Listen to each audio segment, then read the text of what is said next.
mes de marzo de este año.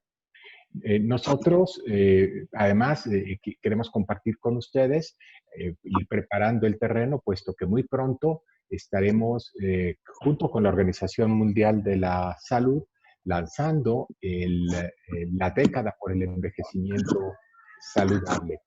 Y en el contexto de esta década por el envejecimiento saludable, uno de los puntos clave, en este caso aquí ustedes lo ven, el número 5, es el desarrollo de un sistema de cuidados de largo plazo a nivel global. Hay muchos países en el mundo, es el caso de México, que no tiene propiamente un sistema nacional de cuidados, en donde tenemos muchas organizaciones que trabajan en pro de la asistencia social, pero no un sistema de cuidados de largo plazo como tal, y queremos contribuir a que esto suceda a lo largo de esta década.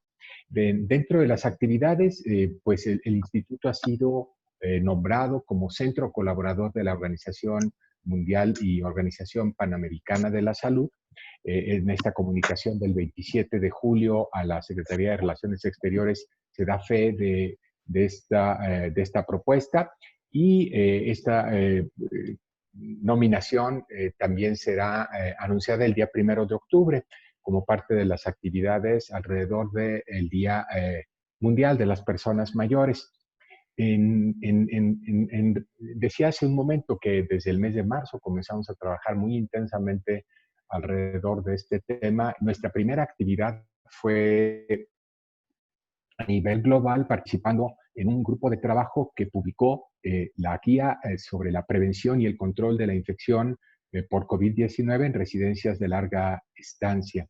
Este documento se desarrolló junto con el programa de emergencias sanitarias de la Organización Mundial de la Salud, y un grupo de trabajo que aparece ahí en la diapositiva, conformado por miembros del consorcio clínico del área de envejecimiento de la Organización Mundial de la Salud, en donde venimos colaborando desde hace 8 años. Y a partir del trabajo que desarrollamos ahí, tomamos conciencia de la relevancia que este tema tiene, y hoy más que nunca lo sabemos cuando constatamos que casi la mitad de las muertes que han ocurrido a nivel global han sido muertes de personas que vivían en residencias de cuidados de largo plazo. Casi la mitad a nivel global. Esto es algo increíble, es verdaderamente catastrófico, y es una situación que nos obliga a repensar cómo es que estamos organizando los cuidados de las personas mayores más dependientes y con mayor necesidad de cuidados. Ciertamente, la manera como hasta ahora se viene haciendo en el mundo no es la mejor, y esto hay conciencia de ello al punto de que estamos pensando muchos si no es el momento de abolir las llamadas en los Estados Unidos nursing homes o las care homes en Inglaterra, pero encontrar alternativas que sean mejores, que tengan mayor viabilidad y sobre todo mayor seguridad para el personal y los residentes. Y en el caso mexicano es un tema que es muy relevante. Tenemos alrededor de 3 millones de personas mayores dependientes a partir de datos de la Encuesta Nacional sobre el Envejecimiento en México, pero un punto muy preocupante alrededor de esta encuesta es que ahí constatamos que solamente el 40% de las personas mayores dependientes reportan tener a alguien que formalmente se ocupa de ellos, que es reconocido como un cuidador. Desde luego que es muy probable que una mayor proporción reciba cuidados de alguna manera, pero no a través de un cuidador designado, no a través de una persona competente para ello. Y esto incluye a las personas con dependencia grave, de las cuales hasta el 20% no son capaces de reportar la presencia de un cuidador formal. En nuestro sistema actual en México, pues nos ofrece muchas oportunidades, pero encierra también grandes deficiencias. Ahora, para empezar, cabe mencionar que menos del 1% de las personas mayores con discapacidad en México viven en residencia. En realidad, el 99% de las personas mayores con dependencia permanecen en sus domicilios bajo el cuidado del entorno más inmediato, generalmente la familia. Y familias que no tienen ni siquiera los conocimientos básicos y en las instituciones, que son alrededor de 1.600 en nuestro país, el personal que ahí trabaja con frecuencia no cuenta con competencias profesionales ni laborales en cuidados de largo plazo. Tenemos que desarrollar mejores prácticas. Hemos creado grupos de trabajo alrededor de este tema y desde el mes de octubre hemos venido ya perfilando un modelo de cuidados de base comunitaria. Y esto nosotros empezamos a hacerlo en octubre. De hecho, es un trabajo que iniciamos en el 2018 y ahora nos complace ver que a nivel global, en el mundo entero, la tendencia va en esa dirección. Cómo fortalecer los cuidados de largo plazo de base comunitaria, cómo ofrecerlos con la mejor calidad posible y con el menor riesgo posible, porque en la actualidad las instituciones de cuidados de largo plazo encierran grandes riesgos de transmisión masiva, complicaciones y muerte. En México, en realidad, todavía no sabemos a ciencia cierta cuál es la situación. Hemos escuchado reportes más bien anecdóticos en la prensa y no tenemos un reporte formal que nos haga saber cuál es la situación ni la capacidad de las instituciones de cuidado de largo plazo para hacer frente a esta situación. Por esto desarrollamos primero un registro que hemos venido integrando en colaboración con el INAPAM, en donde comenzamos a partir del directorio que INEGI tiene de las unidades económicas, en donde pudimos identificar ya alrededor de 1.000 unidades y comenzar a contactarlas. Y al momento tenemos un censo integrado con casi 1.700 y poco más de 300 han sido encuestadas. No me detendré en esto porque la doctora García Peña nos va a presentar en detalle cómo estamos trabajando para conocer mejor la situación y el proyecto que venimos desarrollando. Esto nos interesa mucho compartirlo con ustedes porque pronto en la Ciudad de México estaremos arrancando con esta aplicación que queremos distribuir entre las instituciones de cuidados de largo plazo, que les permita identificar tempranamente, dar seguimiento a los casos, reportarlos y establecer una vía de comunicación bidireccional que permita un contacto directo, una orientación práctica y facilitar los cuidados y el seguimiento, en este caso de los enfermos con COVID, pero una aplicación que tendrá otros beneficios en el futuro inmediato, como por ejemplo la identificación del riesgo de caídas, la identificación del delirium y de otras condiciones frecuentes en este contexto y para las cuales el Instituto Nacional de Geriatría quiere ofrecer recursos académicos, recursos de capacitación para mejorar la calidad de la atención y para crear entre todos nosotros una comunidad de conocimiento que nos permita mejorar las prácticas vigentes en cuidados de largo plazo en México.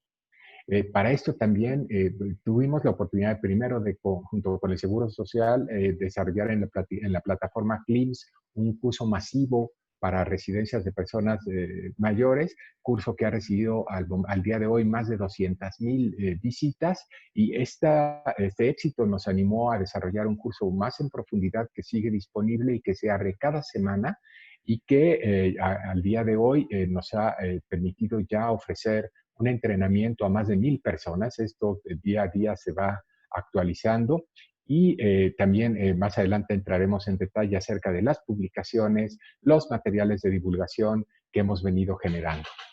En fin, que el tema de la pandemia nos obliga a acelerar el paso alrededor de la agenda del envejecimiento y a reflexionar acerca de cómo cuidamos mejor de nuestros mayores en este contexto y sabiendo que esto pues no será la última vez que se presente, que esto habrá de repetirse y que tenemos que estar cada vez mejor preparados. Ello requiere un quiebre hacia el enfoque preventivo para promover una longevidad saludable, preservar la salud y diferir lo más posible el estado de dependencia y cuando ésta sobrevenga, tratarla, abordarla en el contexto familiar o en instituciones de pequeñas dimensiones que puedan ser más seguras y más manejables.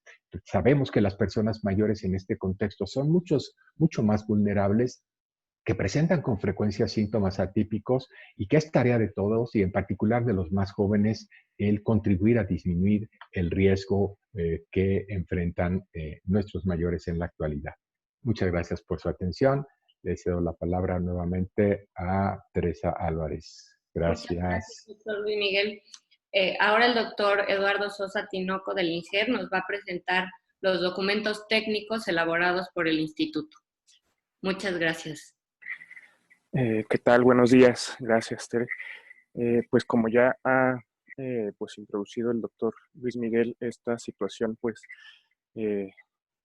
bastante difícil. Él nos comentaba de que alrededor del 40% de las muertes por COVID-19 han sido en residencias de personas mayores de Europa, de Estados Unidos y de Canadá. Y en este reporte reciente de Médicos Sin Fronteras, que actualizaron los datos para España, pues ahí se estima que las muertes en residencias representan casi el 70% de las muertes por COVID-19. Y es el reporte que a quien le interesa creo que pues, nos muestra pues, el panorama de la tragedia que sucedió allá en España. Y este cortometraje, que es una especie de documental también que a través de entrevistas y de lo que pasó con el personal de las residencias y familiares de personas que fallecieron, pues nos muestra pues la gravedad de la situación que vivieron allá. Y pues esto pues ya todos lo deben saber, que el mundo está envejeciendo, ya más de 1.000 millones de personas de 60 años y más hay en el mundo, en nuestro país casi 15 millones. Y los cuidados a largo plazo pues principalmente se enfocan en las personas que están en necesidad de cuidados, ¿no? Como podemos ver en estas imágenes de estas personas que tienen pues varios tipos de discapacidad o deterioro cognitivo. Y solo para aclarar algunos términos, long term care, que es el término en inglés para referirse a este tipo de servicios sociales y de salud, en español pues se han utilizado diversos términos y a veces eso genera que haya confusión, ¿no? De qué estamos hablando. Y pues hemos visto desde atención de larga duración, cuidados de larga duración, cuidados de larga estancia, como vimos el documento traducido de la OMS, al que hizo referencia el doctor Gutiérrez. Y si nos referimos pues a este tipo de herramientas para homologar la terminología en ciencias de salud, pues ahí se recomienda usar el término de cuidados a largo plazo. Y vemos también los términos en portugués y en francés. Y respecto al concepto, que creo también es relevante como aclararlo, esta es como una combinación de ideas que tomamos de lo que ha publicado la OMS, la Organización Internacional de Trabajo, la Organización para la Cooperación y Desarrollo Económicos, la Organización de Estados Americanos, la Academia Nacional de Medicina de México a través de un documento de postura que se publicó coordinado por el doctor Gutiérrez Robledo y el instituto. Y pues estos cuidados a largo plazo se refieren a esta gama de servicios que necesitan las personas que tienen alguna disminución en su capacidad funcional física o cognitiva y por lo tanto pues están en situación de dependencia de cuidados, ¿no? Por periodos prolongados donde requieren asistencia para sus actividades de la vida diaria. Y los cuidados a largo plazo, aunque hay distintas modalidades y esto varía de país a país, incluyen algunos servicios básicos de salud, cuidados personales y servicios sociales. Y como ya apuntaba el doctor Gutiérrez también, los cuidados a largo plazo se pueden proporcionar en los domicilios, en la comunidad, y que es hacia donde se está pues, recomendando que se generen este tipo de servicios, y en las instituciones, como es el tema que hoy revisamos. Y también a medida de preámbulo, como ya mencionó el doctor Luis Miguel, desde el 2018 se publicó este acuerdo en del Consejo de Salud General como pues dando las bases para avanzar en la creación de un sistema de cuidados, donde al instituto pues se le asignó pues esta tarea de obtener información y crear un diagnóstico. Al respecto también pues la normatividad o la regulación existente en el país relacionada con las instituciones de cuidados a largo plazo, pues está esta norma oficial mexicana, la 031, que se publicó este proyecto de actualización el año pasado, aún no se hace vigente, pero que es importante recalcar que se agregaron algunos elementos que son relevantes para la situación en la que estamos ahora. Porque en la norma anterior de 2012 no se encontraba como parte de la norma de estos establecimientos, pues el cumplir con los procedimientos de vigilancia epidemiológica y también con la de información en salud, que se vuelve muy relevante para poder saber lo que está sucediendo, ¿no? En estos establecimientos.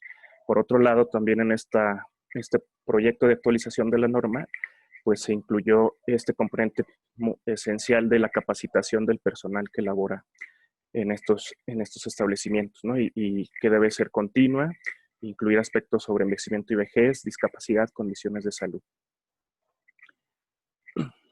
Y la pandemia en México, pues en realidad desde el 9 de enero se publicó en el boletín epidemiológico pues el aviso preventivo de esta situación, que aún no estaba clara las dimensiones ni su caracterización, pero desde el 9 de enero pues ya se dio aviso a las instancias de vigilancia epidemiológica del país, y que pues ha motivado pues todas las medidas que hemos visto, ¿no? Para tratar de mitigar, de contener y de mitigar pues el impacto de la pandemia en el país. Y esto pues genera que las medidas que se han recomendado, que se han implementado, pues generan un equilibrio que puede no ser tan sencillo de lograr, en el que se busca controlar de manera exitosa la pandemia y minimizar a la vez pues los efectos negativos que puede haber en las personas mayores, como sería la soledad y el aislamiento, un menor acceso a servicios y pues que se deterioren de su salud física y mental, o incluso de su dependencia de cuidados. Y pues en marzo, abril, que probablemente muchos de ustedes también pues empezaron a ver este tipo de noticias, de reportajes, pues de la tragedia que estaba ocurriendo en España, en Italia y en otros países de Europa, pues sobre la situación de los brotes y de COVID-19 en residencias de personas mayores. Fue así que pongo esta imagen porque fue el 9 de marzo justamente que, terminando esta fotografía institucional, pues el doctor Gutiérrez Robledo nos convocó al instituto pues a empezar a trabajar sobre el tema y a pues diseñar materiales informativos, pues contribuir pues a ayudar a atender esta pandemia en México, ¿no? Y fue así que pues un equipo de colaboradores del instituto pues empezó a revisar los documentos que en el momento se estaban generando respecto a prepararse y responder a COVID-19 en las residencias de personas mayores. Y pues se consultaron documentos como lo que se recomendaba por parte de los Centros para la Prevención y Control de Enfermedades de Estados Unidos, el Ministerio de Salud de Francia, de Reino Unido, de la Organización Mundial de la Salud, el documento que mencionó el doctor Gutiérrez. Y esto pues nos llevó a generar una primera versión de esta guía de prevención a mediados de marzo, que solo vamos como a ver un poco sus apartados, donde pues la idea era dar información sobre estrategias para prevenir la transmisión de COVID-19 en residencias de personas mayores y respondiendo ciertas preguntas relevantes, ¿no? ¿Cómo se transmite la enfermedad? ¿Cuánto tiempo puede sobrevivir el nuevo coronavirus y resultar ser contagioso todavía? ¿Cómo prevenir la introducción del nuevo coronavirus en los establecimientos de alojamiento permanente, que también se les llama así en la norma oficial mexicana? ¿Cómo prevenir la transmisión del nuevo coronavirus dentro del establecimiento? Si es que ya llegó a haber un caso, pues evitar que se contagien más personas, el personal, y pues todas las acciones que habría que llevar a cabo para lograr estos objetivos. Cómo prevenir la transmisión entre establecimientos, ¿no? Sobre todo para personal que puede laborar en varias instituciones a la vez, y poniendo los datos para la notificación de los casos, la definición operacional vigente de sospecha de COVID-19.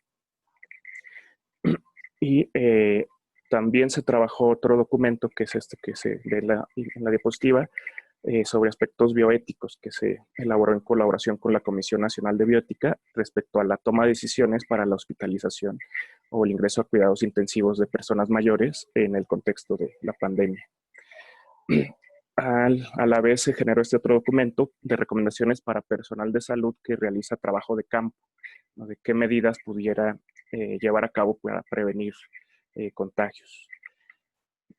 Después, el 23 de marzo, que pues se declara la jornada de sana distancia y el confinamiento, pues eso nos obligó a actualizar la guía, porque la guía anterior estaba más enfocada a la fase 2 en aquel momento, en marzo todavía, pero ya a raíz de entrar a la fase 3 y el cierre de muchas actividades, pues hubo necesidad de actualizar esta guía con algunos elementos adicionales. También para entonces, pues volvió claro que era necesario generar otras estrategias de comunicación como más, con información más breve y a través de pues, infografías que el Departamento de Comunicación Científica del Instituto empezó a generar, y que básicamente son los mismos conceptos y estrategias que estaban en la guía, pero ya en esta versión de infografías que pueden consultar y descargar gratuitamente en el sitio web del instituto, que pues son todos estos datos, que muchos de ellos pues probablemente ya todos los conocemos, pero que en el momento pues se volvía importante enfocarlos a las residencias de personas mayores. Y pues dando los mismos medidas, ¿no?, de la higiene de manos, en qué momento se debe llevar a cabo. Se publicó también un boletín especial, una edición especial sobre el tema, también entre abril y mayo de este año. Y aquí pues mostrarles todo el equipo que ha colaborado en el desarrollo de todos estos materiales, pues que es trabajo realmente de todo el equipo del instituto.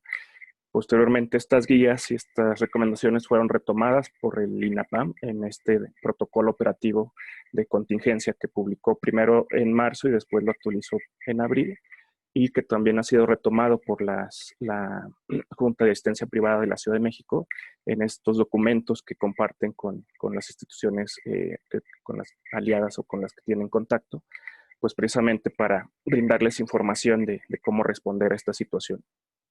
Y en este tiempo pues se han generado más documentos constantemente, están habiendo como actualizaciones. Vemos aquí ejemplos de documentos de la Organización Mundial de la Salud que aún no han sido traducidos al español, pero es cuestión quizá de semanas, que pues enfocan las medidas para estos servicios de cuidados a largo plazo. Y ya para terminar, pues mostrarles que todo este esfuerzo que se ha hecho desde hace varios años en los actuales programas sectoriales, tanto de bienestar como de salud, pues están pues dando indicios de que podríamos avanzar a crear este Sistema Nacional de Cuidados y poder vincular los servicios de salud con los servicios sociales o de bienestar, ¿no?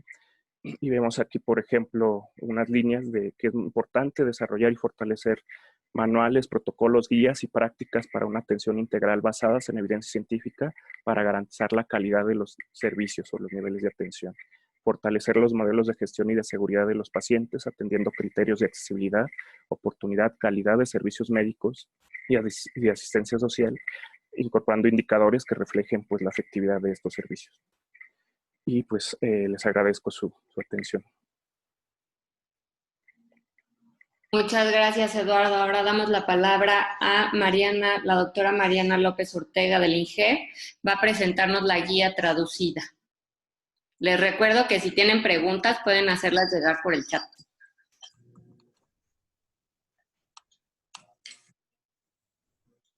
Hola, ¿qué tal? ¿Me escuchan? Sí. Sí.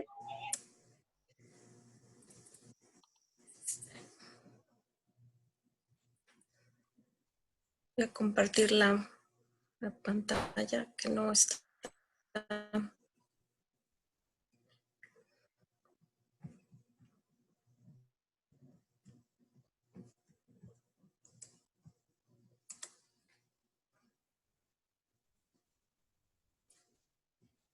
Muy bien. ¿Ya se ve la pantalla? Sí, se ve muy bien, Mariana. Gracias. Muy claro. Muy bien, gracias. Perfecto, muchas gracias. Pues buenos días a todos, muchas gracias por la invitación y la oportunidad de compartir con ustedes este documento. Como mencionaba ya en los antecedentes el doctor Luis Miguel, pues esto se convirtió en un reto realmente importante para las instituciones. Eduardo nos habló ya sobre algunos de los ejemplos y los documentos que se han ido realizando durante estos meses. Y yo les quería presentar en particular un documento llamado Estrategia para la Prevención y el Control del COVID-19 en Instituciones de Cuidados a Largo Plazo, basada en delimitación explícita de zonas de riesgo. Esta estrategia fue realizada en el Reino Unido por Eric Fuster. Él es un gerente independiente de agua y medio ambiente en una región del Reino Unido. Hizo esta guía con contribución y revisiones de un equipo multidisciplinario, 9 médicos, investigadores, expertos en salud pública, y con el objetivo principal de brindar una respuesta rápida de acción para la prevención y el control del COVID-19 en las instituciones de cuidados de largo plazo en el Reino Unido inicialmente, pero cobró mucha difusión en el resto del mundo, en otros países en Europa, sobre todo pues ante la grave situación de contagios y la creciente mortalidad en las instituciones, como ya también vimos en las presentaciones anteriores. La versión en español fue traducida y adaptada por un grupo de colaboradores de las 3 áreas sustantivas del Instituto Nacional de Geriatría, la Dirección General, la Dirección de Investigación y la Dirección de Enseñanza y Divulgación. Los temas principales en el documento, bueno, primero, como el nombre lo indica, son recomendaciones específicas para la delimitación de zonas de acuerdo al riesgo de contagio dentro de las instituciones, basado en un sistema de señalización, de asignación y de rotación del personal muy específicos y relacionados con estas zonas de riesgo. Principal en el documento son recomendaciones sobre el flujo del personal y de los residentes dentro de las instituciones, de acuerdo otra vez con su situación de riesgo, y sobre cómo mantener de manera adecuada la vida colectiva y también el aislamiento, la cuarentena, en caso de que sea necesario. También hay recomendaciones muy puntuales sobre las estrategias para la higiene de manos y bueno, obviamente todos sabemos lo que es lavarnos las manos, pero basado en estas zonas de riesgo y de limitación, recomendaciones mucho más específicas sobre en qué momento hacer esta higiene de manos, obviamente no solo para para el personal que ahí labora y las distintas áreas, digamos, la administrativa, las personas que están en contacto directo con los residentes, sino también para los residentes en sí. Y sobre todo, pues, para poder fomentar en la manera de lo posible, estas actividades diarias y hacerlo de manera segura. Otro tema muy importante son los lineamientos para el uso del equipo de protección personal, el tipo de equipo que se recomienda, porque sabemos obviamente que este equipo de protección personal, pues tal vez lo ideal, sobre todo en las áreas de alto riesgo, sería que estuviera el personal con el equipo completo, como se ve, sobre todo en zonas donde hay varias personas contagiadas, como lo veríamos tal vez en los hospitales. Sin embargo, sabemos que las instituciones, no solo en México, sino en muchísimos países, como ya vimos que sucedió también en Europa, pues hay muchas limitaciones en cuanto al equipo de protección que se puede adquirir o que se puede tener acceso. Entonces hay recomendaciones específicas sobre equipos que se recomiendan para cada una de las zonas delimitadas de acuerdo con el riesgo, pero también la desinfección o reutilización de algunos equipos, sabiendo de las necesidades específicas que se pueden tener. También muy importante, pues la forma adecuada de poner y retirar todo el equipo.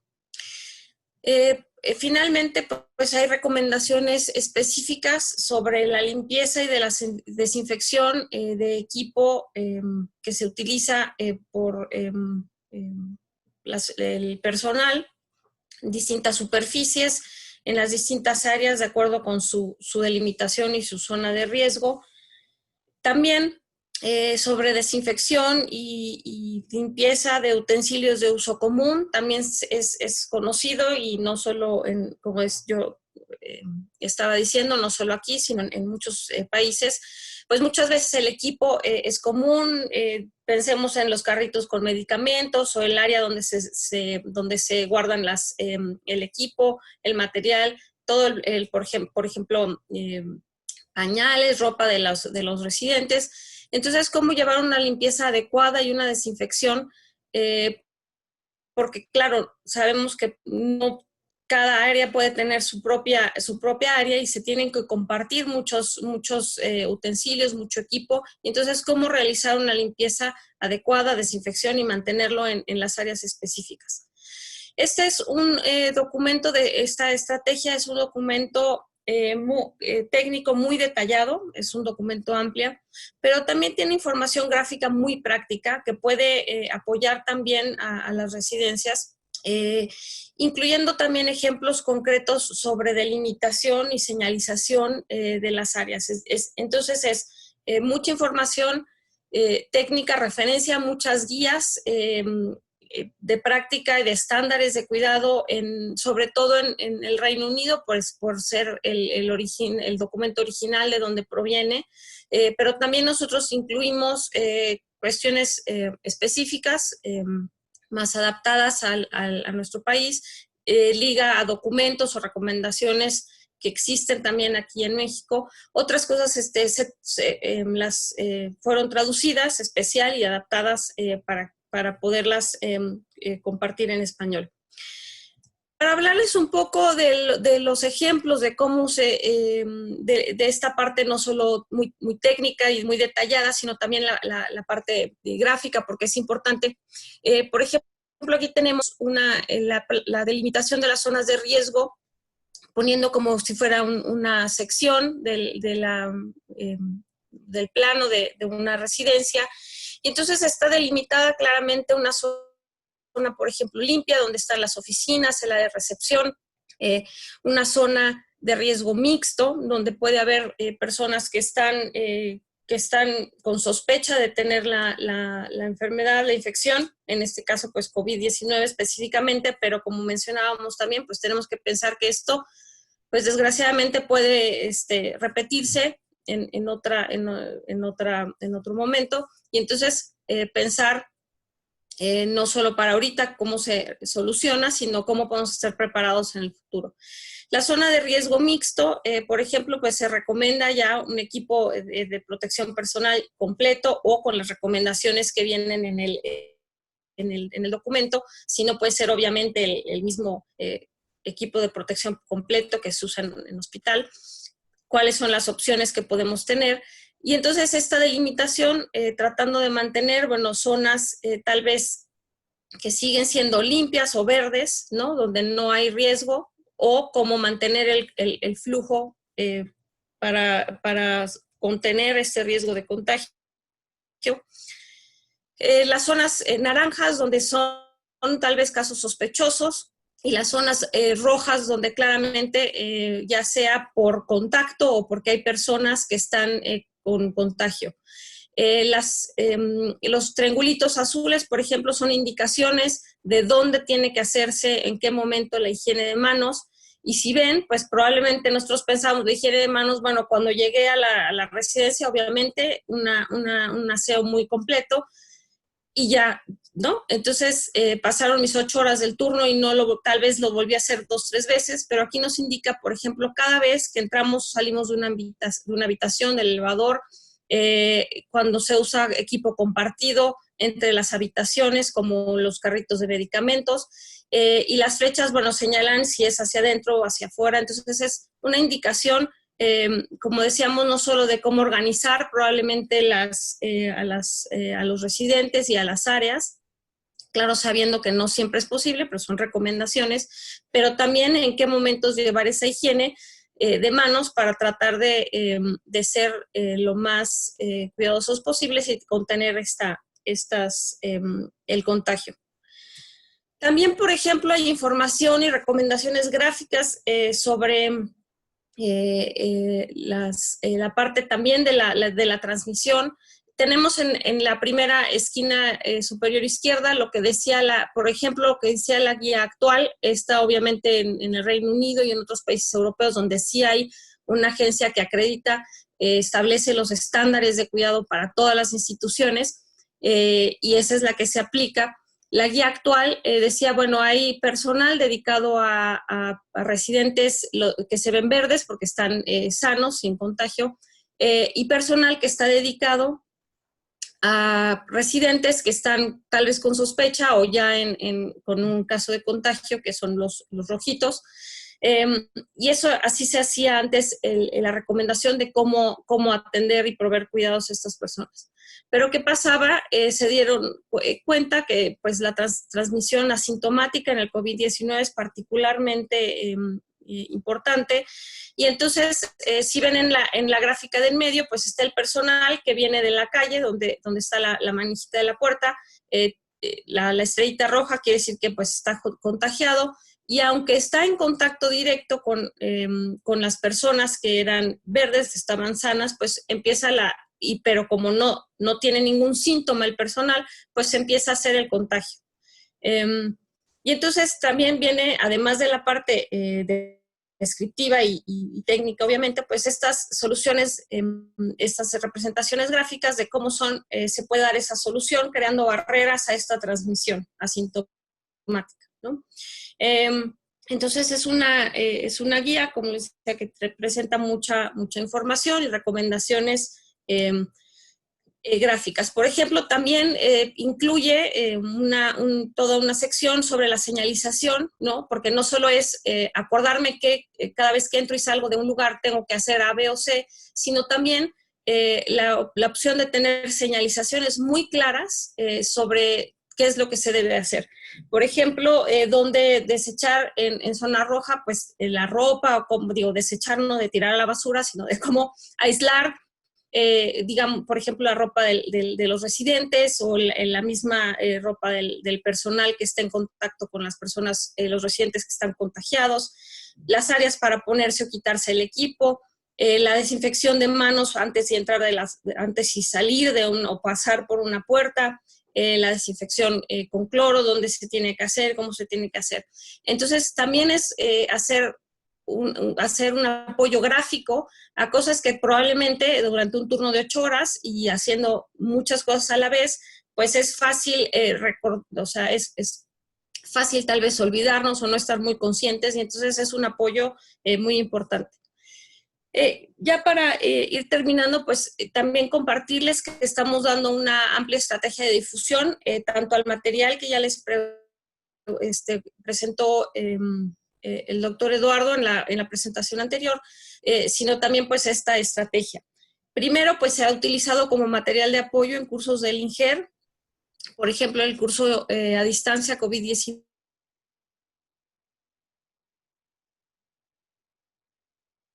y residencias para personas mayores, página de internet, tanto el documento de la estrategia como una carpeta con toda la señalización, bueno, que pueden utilizar las residencias de esta señalización sobre lavado de manos y dónde poner los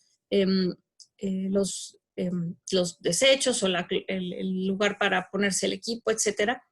En la página de internet de esta empresa que se llama Bushproof, que es quien hizo el documento en inglés, también en una página de internet www.ltccovid.org, que es un sitio generado por investigadores de la Escuela de Economía de Londres con la finalidad de tener un espacio para compartir y difundir pues tanto publicaciones académicas, técnicas y noticias sobre el COVID, también algunos seminarios en línea. Y esto, aunque casi pues mucho del material está en inglés, también a distintos países hemos contribuido para tener también material en español.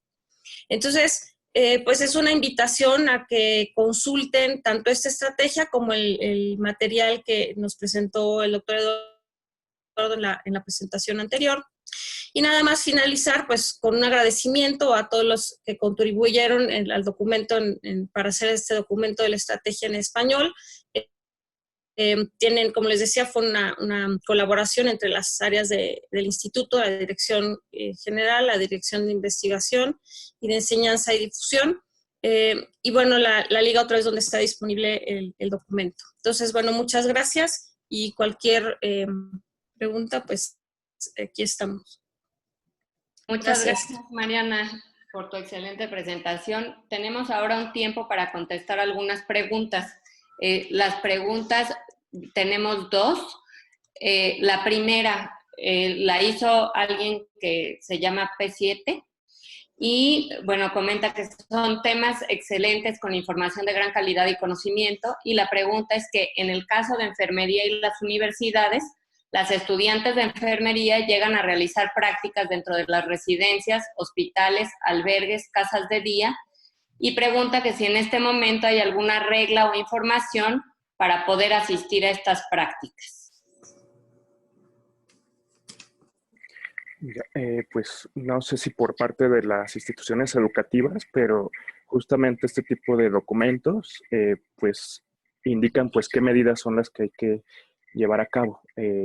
También, por ejemplo, el documento de trabajo de campo indica también pues recomendaciones para protegerse ellas como pasantes o practicantes o el personal de enfermería, pero también de proteger a las personas que estén atendiendo.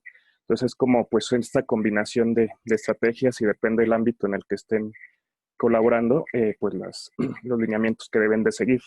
Eh, y pues aquí estamos hablando de lo de residencias, pero también está esto de trabajo de campo que les comentaba. En los hospitales pues también se llevan otro tipo de medidas que en cierta manera se complementan porque pues los mecanismos de transmisión son los mismos y es pues cuestión de revisar todo esto y también pues preguntarlo a las instituciones educativas si ellas tienen alguna política en específico.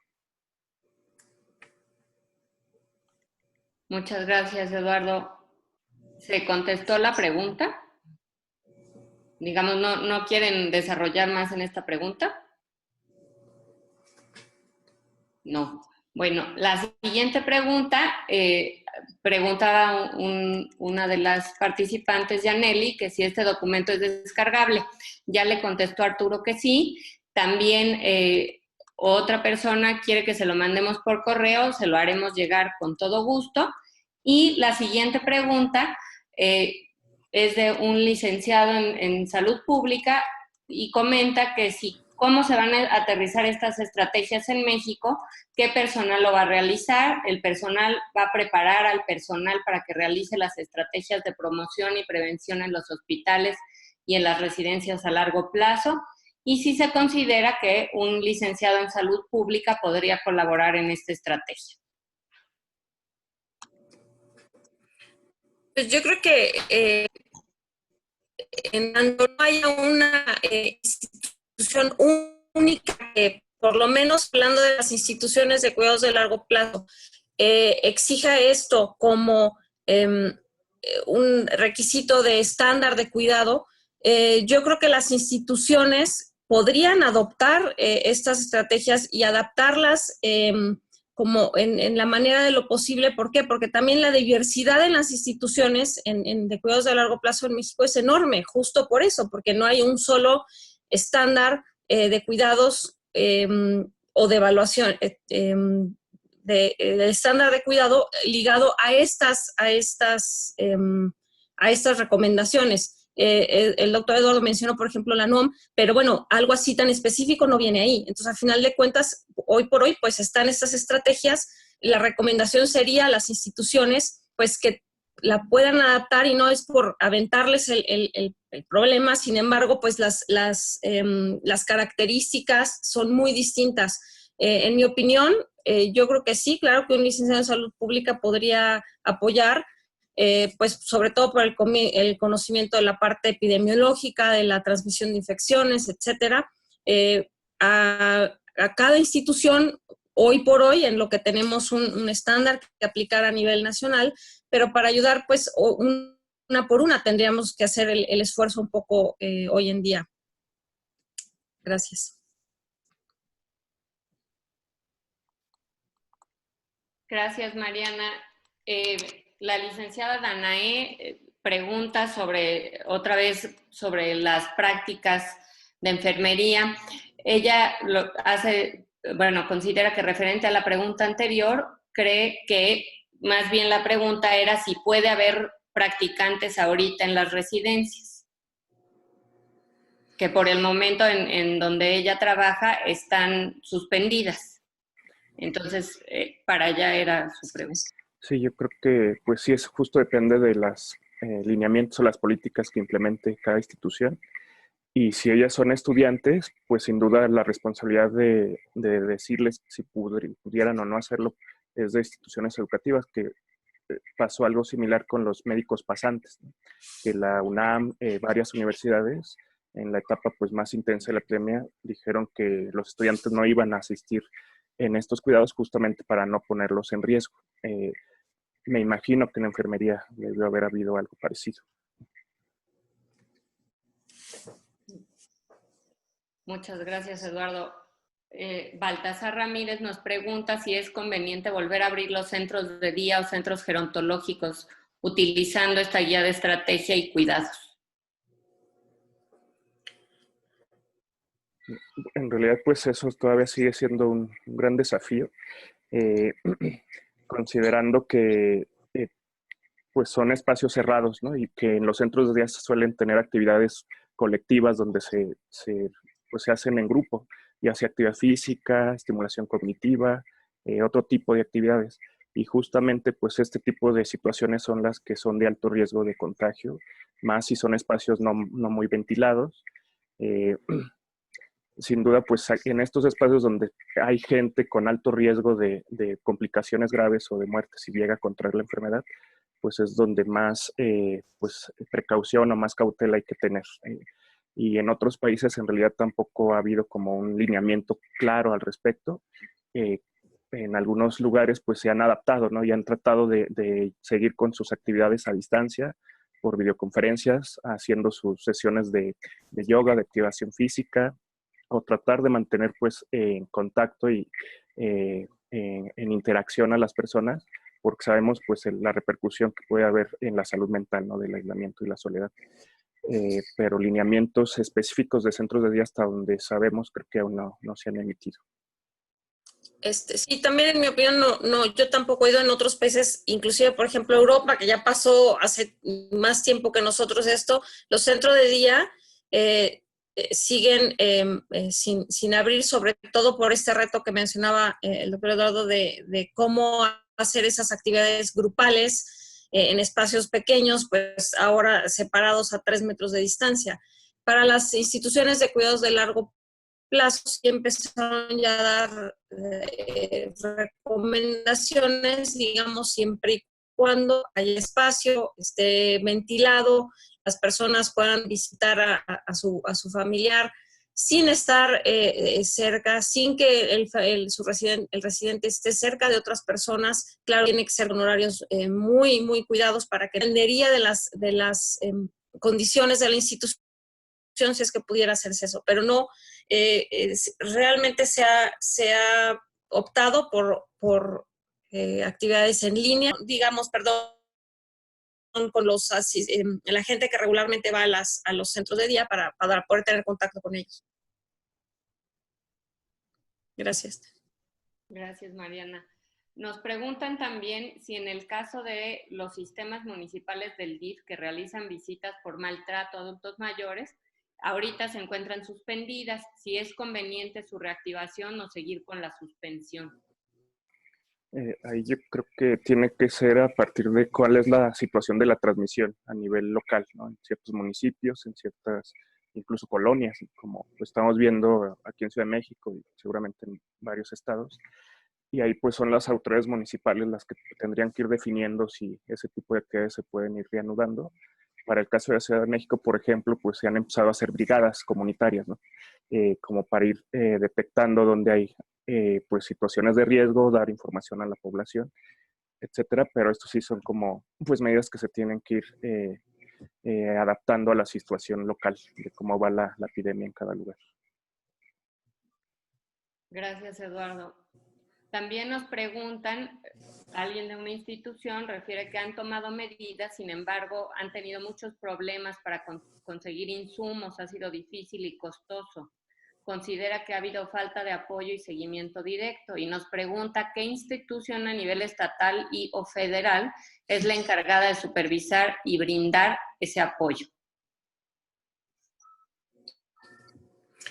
Bueno, como comentaba el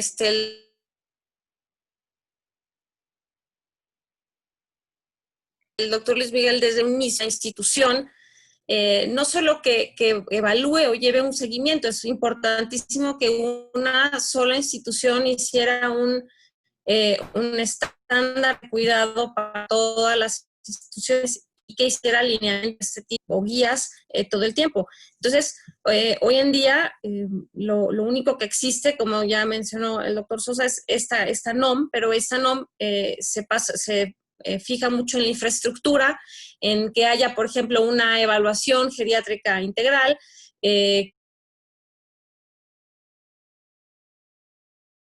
¿no? Tiene recomendaciones puntuales de este tipo, ¿no? Entonces, pues justamente es una de las cosas en las que, en mi opinión, hay que trabajar muchísimo, ¿no? Y pues ahora sí, con mucha mayor urgencia que antes. No sé si alguien quiere agregar algo más. Sí, desde el punto de vista de la regulación vigente, pues en realidad este tipo de responsabilidades, tanto de supervisión, incluso de sanciones, pues recaen en el Sistema Nacional de Asistencia Social, que está coordinado por el INAPAM y también por el DIF. Y eso pues puede haber como variación ya al momento de instrumentar esto a nivel local, ¿no? En municipios o estados. Sin embargo, pues esta es una situación que ha rebasado estas capacidades porque pues es algo que nadie previó, ¿no? Que nadie estaba preparado. Y sin duda, pues este tipo de aspectos son los que habrá que generar en la creación del sistema de cuidados y pues todo este trabajo en colaboración y de vinculación entre sectores que habrá que hacer en el futuro.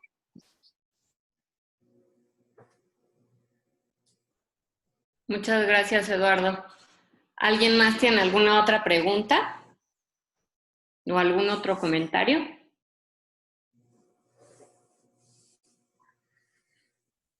¿No? Bueno, pues entonces continuaremos con la presentación del doctor Ávila Arturo, el curso para instituciones de cuidados a largo plazo. Él es director de enseñanza y divulgación del INGEF. Hola, ¿qué tal? Buenos días. Gracias, Tere. ¿Sí ven la presentación? Sí, se ve muy bien. Perfecto.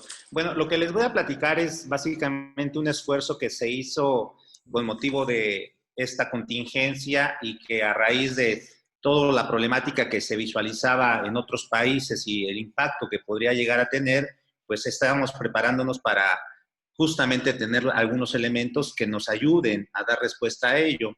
Este curso como tal que está en línea y que ya tiene 7 semanas que se lanzó, fue desarrollado inicialmente por el grupo de trabajo del instituto, pero junto con el Colegio Nacional de Medicina Geriátrica se hizo una invitación a participar en el desarrollo de contenidos con geriatras certificados, obviamente afiliados al CONAMEGER, y que de alguna manera estuvieran interesados en apoyar de forma proactiva esta iniciativa, de tal manera que se logró sacar estos contenidos. El esfuerzo inicial fue el curso que comentaba en la plática inicial el doctor Luis Miguel Gutiérrez, donde fue es un curso muy básico, es meramente introductorio, que cualquier persona lo puede tomar, pero ante la necesidad de que había un número importante de personas que requerían un poco profundizar más en este tema, porque justamente trabajan, laboran o hacen alguna actividad en alguna residencia de persona mayor, pues había una necesidad en este sentido.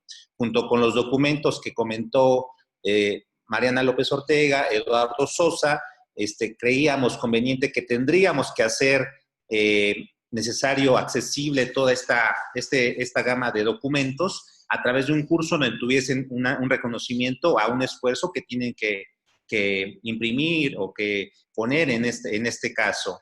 Entonces, de ahí, pues bueno, el curso en línea, como tal les comentaba, está dirigido a que los participantes reconozcan justamente acciones de prevención y control de infecciones, en este caso relacionadas con la COVID-19, ¿sí? En residencia de personas mayores, acorde a recomendaciones internacionales, con la finalidad de que se contribuya a mitigar este impacto en estas personas que en cierta manera son frágiles o son de mayor riesgo, de alto riesgo, tanto por su entorno donde se encuentran, como por la misma situación personal que pueden llegar a tener de comorbilidad. Entonces, este es el objetivo, justamente que esas acciones las puedan reconocer y evidentemente puedan en algún momento llevarlas a cabo si es factible en el entorno en donde se encuentren laborando. El perfil de ingreso es justamente dirigido a personas que dirigen o coordinan residencias de personas mayores. En el documento que les comentaba Mariana López Ortega, por ejemplo, hay cuáles son los insumos que deben tenerse y cuáles son las previsiones que como persona que coordino, dirijo una residencia, debo de saber que son prioritarias por justamente el alto riesgo que implica que tengamos o no los insumos necesarios para atender y llevar a cabo acciones que esta contingencia nos están llevando a implementar. Asimismo, el personal que realiza actividades de cuidado y atención básica de salud, en ese sentido, pues tiene que ver el cómo proteger a estas personas, justamente para que también no pongan en riesgo a estas personas que cuidan, de tal manera que este personal, que son los cuidadores, podamos nosotros llevar a cabo acciones de prevención en la transmisión justamente de la enfermedad y para la prevención de la misma. Y en caso de que lleguemos a tener algún brote, algún caso, podamos saber las acciones puntuales que tenemos que llevar a cabo en su quehacer. Y el otro, pues, es el personal que tal vez no es de manera sustantiva la acción del cuidado, pero que definitivamente tiene una acción inmediata y muy cercana con los residentes de alguna de estas instituciones, ya que brindan los alimentos, hacen acciones de limpieza, de vigilancia, de otras múltiples acciones, porque son personas que están en contacto directo con la misma institución y con los mismos residentes por múltiples motivos, ¿no? Aquí, por ejemplo, el personal médico que llega a hacer visitas porque tienen sus médicos o porque van a hacer alguna acción justamente encaminada a detección. Entonces, este curso va dirigido para ellos. No quiere decir que sean los únicos que lo pueden tomar. De hecho, el personal que ha ingresado a tomarlo no son necesariamente ni trabajan en una institución ni se dedican a ello, pero sí están en el ámbito de la atención de personas mayores. El contenido temático es un curso relativamente corto, son 4 unidades. Hay una parte de conceptos básicos para que todos tengamos homogéneos estos conocimientos. Una unidad 2, donde viene la prevención y el control de infecciones en el sentido general y ya más específicos para SARS-CoV-2 propiamente. Y la unidad 3, los cuidados de las personas mayores con COVID-19 en las residencias propiamente. Y tal vez en la unidad 4, que es un punto toral que se muestra en los documentos que se les mencionó, es cómo podemos reorganizar para una contingencia de algún brote, de algún caso, estas residencias. ¿De qué manera tenemos que, o cuáles alternativas tenemos para que reorganicemos la operación del día a día con la capacidad instalada que tenga cada uno de estos establecimientos, pequeña, mediana o muy grande, justamente puedan llevar a cabo estas acciones? En los conceptos básicos ustedes van a tener lo general, que es el coronavirus y la COVID-19, propiamente la persona mayor en residencia, cuál es este perfil de esta persona en ese entorno y cuáles son sus riesgos, los brotes de COVID-19 en residencia de personas mayores, los cuales han sido documentados sobre todo en países de Europa, y cómo se lleva a cabo la transmisión de este nuevo coronavirus, de tal manera que ustedes puedan tener claro con estos conceptos homogéneos los puntos torales para que ustedes puedan hacer acciones para prevención. En la prevención y control, ¿cómo podemos prevenir la transmisión? Que es algo muy relevante. ¿Cómo cortamos esa cadena de transmisión? ¿Cómo podemos identificar a los casos con probable COVID-19? El aislamiento, ¿cómo lo tendríamos que llevar? ¿En qué sentido? ¿En qué entorno? ¿En qué medida? ¿O qué tan restrictivo tendría que ser en esta acción? La limpieza y desinfección del entorno y las cosas de las personas como tal, tanto porque puedan tener ese riesgo de sospecha o porque ya lo tengan, o bien justamente en las acciones de prevención por el contacto que pueden tener con el mismo personal y con los mismos residentes o externos que acuden. Y las precauciones para el personal que cuida o atienda a personas con COVID-19. Justamente, ¿cómo debo de cuidarme para que yo dé ese cuidado a esta persona que puede ser en gran medida con mucha discapacidad, mucha dependencia, y ustedes puedan tener esas precauciones para justamente prevengamos el contagio a los que prestan los servicios?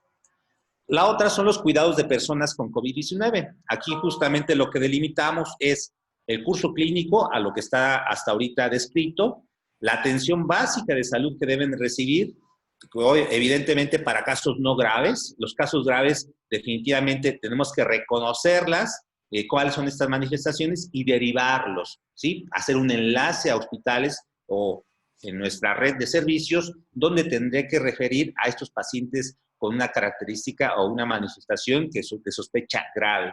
Y los que no son graves, ¿cómo voy a dar ese seguimiento en la residencia? Justamente en esta delimitación de espacios para que ese caso se quede aislado y sin mayor riesgo para todos los demás residentes. Otra cosa relevante, directrices anticipadas, cuidados paliativos y atención al final de la vida. Un tema importante para aquellas personas que ya tienen una discapacidad o una pérdida considerable de esa capacidad funcional y que puedan requerir porque justamente hay una directriz previa o porque no es el caso de que ya sea candidato a llevarse a algún hospital por alguna situación o alguna consideración especial, como puede ser justamente la demencia o la dependencia total de cuidados. Esto definitivamente hace que estas personas tengamos opciones de cuidado dentro de la misma residencia para cuando no es factible o ya no se quiera o no se pueda llevar a un servicio hospitalario por la condición personal propia, individual de cada una de estas personas mayores. Y la otra, pues, tiene que ver con la reorganización de las residencias. No podemos seguir operando, creo que ha sido muy evidente, como lo estamos haciendo o como se venía haciendo previa a toda esta contingencia. Entonces, tenemos que empezar a ver cómo reorganizamos o cómo estamos ya reorganizados en estas residencias. Los lineamientos para visitantes y para el personal hay que redefinirlos, hay que darle otra perspectiva. Las listas de verificación de materiales y equipo y preparación, que habitualmente es algo común que se lleve en los hospitales, pero que en las residencias a raíz de esta contingencia tienen que introducirlo, llevarlo, manejarlo y estarlo implementando en su quehacer diario, ¿sí? Las adaptaciones de las actividades de la residencia, no solamente para el personal, sino para los mismos residentes, donde este aislamiento, este distanciamiento puede repercutir. Entonces hay que hacer adaptaciones para que esta repercusión sea la menor, la menos posible, esta repercusión negativa, ¿sí? Y evidentemente tener claro una elaboración de un plan de acción de la residencia, donde desde el inicio de cómo voy a prevenir, cómo voy a detectar y a dónde voy a referir en caso de sospecha de casos graves. Y evidentemente a quién tengo que notificar de casos probables, porque esto, recuerden que todos tenemos que hacer acciones, tanto en la parte del establecimiento como en la parte del sistema de salud propio, donde se encuentre inserto para que tengamos acciones muy, muy puntuales que repercutan de manera positiva en la acción de ello. Una vez que terminan el curso, evidentemente hay requisitos para que lo puedan terminar. El primero es que realicen el 100% de las actividades del curso, que están muy bien definidas. Una de ellas es que tengan un caso o una propuesta de cómo podría implementarse en su actuar, en su lugar donde están laborando. La calificación mínima de 7, evidentemente, pues para ver qué tanto han tenido de que hayan aceptado y hayan tratado de transmitir esos conocimientos después de que los hayan ustedes completado esta capacitación. La evaluación diagnóstica y una encuesta de percepción. La constancia, evidentemente, es que lo hayan realizado al 100 y que tenga una calificación mínima como tal. El desarrollo de contenidos, les comentaba, son geriatras los que lo hicieron en su momento, que nos apoyaron a través de esta iniciativa con el Colegio Nacional de Medicina Geriátrica, y ha sido o fue una buena respuesta en este sentido, liderados en su momento pues por el doctor Eduardo Sosa, quien hizo favor de coordinar todas estas acciones para llevar a cabo esto. Y evidentemente, pues la oferta educativa que se tiene en la Subdirección de Desarrollo y Extensión Académica con todo el apoyo técnico de contenidos. Y debo decir que a través del apoyo de RECITES, a través de la Dirección de Investigación, que nos ha dado el apoyo para que esto se haga, ya que el realizar un curso, diseñarlo, implementarlo, tiene sus costos y tiene sus peculiaridades para la operación de todos los días. Y esta es la numeralia que les puedo presentar hasta la fecha de hace una semana, del 1 de julio, y se han aperturado ya, ahorita son 7 las fechas, si no mal recuerdo, y vean, los participantes han sido de 1,214 los inscritos hasta ese momento, ahorita ya son más, supongo.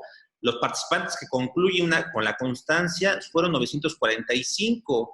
La eficiencia terminal es de un 78%, que debo decirles que para los cursos que son autogestivos es alta. Habitualmente la media en que se reporta en los cursos es entre el 30, 40%, 50% máximo, y aquí ha habido una eficiencia terminal pues muy alta, debo decirlo, y la percepción de los participantes en cuanto a lo que perciben como calidad de este curso ha sido buena, de 9.36 sobre una calificación de 10. Evidentemente es una encuesta que se le realiza en esta percepción. Y la calificación inicial de estos participantes en cuanto a cómo cómo se les evalúa al inicio sobre las mismas preguntas que van a realizar al final, y pues sí les deja una ganancia en cuanto a la calificación final de participantes. Y los comentarios que hemos recibido, debo decir que la gran mayoría de participantes son personas que laboran en residencias, hay muchos que no, pero la gran mayoría sí, y ha sido una buena percepción, con buenos comentarios y buenos proyectos que han presentado en su trabajo que se les deja de actividades. Entonces es algo relevante que creo que sí está siendo positivo en muchas de estas personas que no encontraban algo en este tema para recibir en cuanto a capacitación.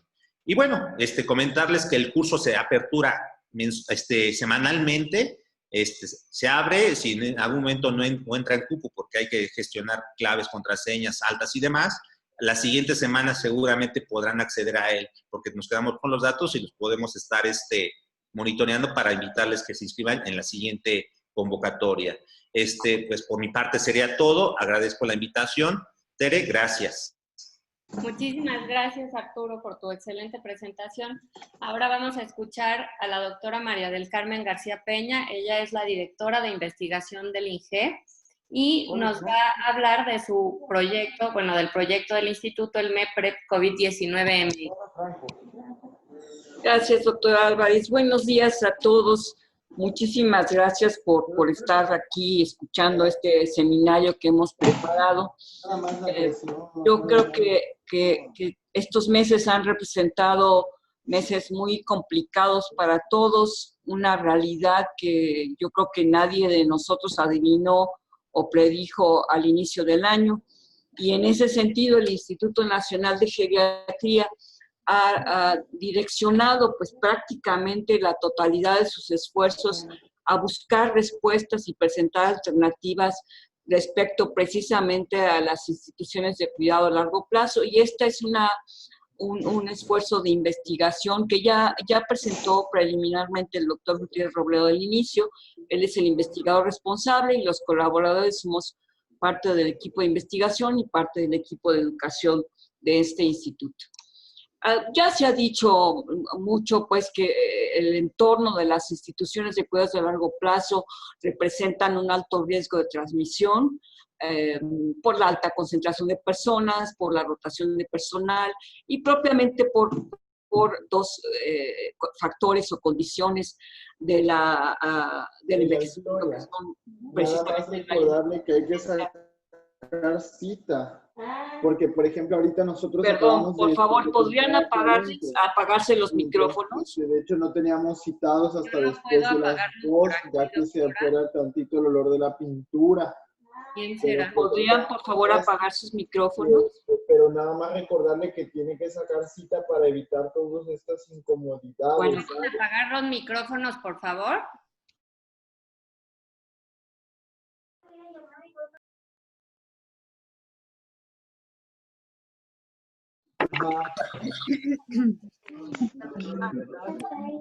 A ver, ¿me escuchan, por favor? Luego tenemos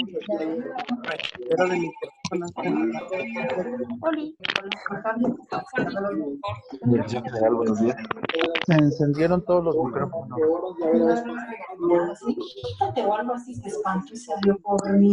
Por favor, ¿podrían desactivar los micrófonos y dejarme el mío?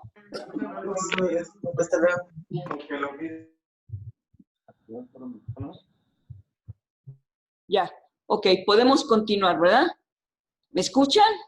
Sí, Carmen, adelante. Ok, bueno, entonces decía que estas condiciones de inmunosenescencia y multimorbilidad también son condiciones que pueden incrementar el riesgo de transmisión masiva en estas instituciones, y lo que tenemos que decir, pues, es eso, que la situación en México es desconocida, excepto por algunos reportes, inclusive reportes periodísticos.